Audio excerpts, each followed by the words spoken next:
Chez l'enfant, c'est une maladie bénigne la plupart du temps. Il y a de rares complications chez l'enfant. Chez l'adulte, c'est toujours un petit peu plus grave. C'est toujours des grosses varicelles, des grosses éruptions. Et par contre, il peut y avoir des complications pulmonaires, des complications neurologiques qui peuvent arriver, qui sont quand même pas très fréquentes, mais qui arrivent surtout dans des conditions où l'adulte est en situation de fragilité.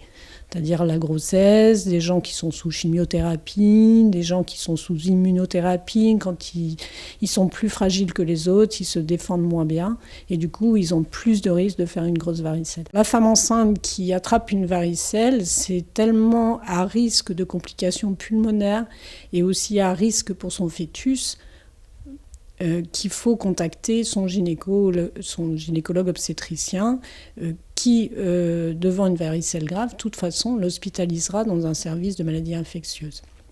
D'autre part, il faut faire une surveillance fœtale parce que la gravité dépend du stade d'évolution de la grossesse.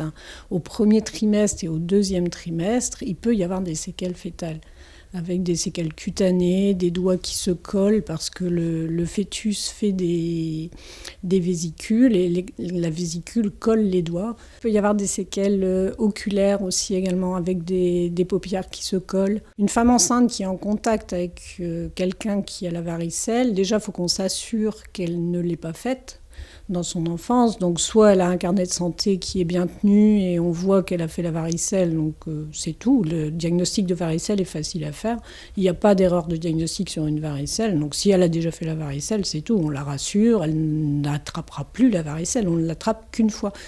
Par contre, s'il n'y a pas de traces comme quoi elle a fait la varicelle, on peut lui faire une prise de sang pour savoir si elle a déjà fait la varicelle dans sa vie et si elle a des anticorps. Si elle n'a pas d'anticorps, là, il est possible de lui faire des immunoglobulines pour la protéger. Et si elle déclare une varicelle, là, elle sera hospitalisée en maladie infectieuse et surtout son fœtus bien surveillé. La contamination, elle se fait par voie respiratoire ou par contact direct avec la vésicule.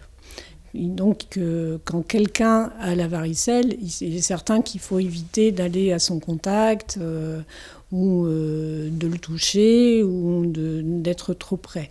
Par contre, le patient qui est porteur du virus et qui va développer la varicelle, il est contagieux avant qu'on puisse en faire le diagnostic.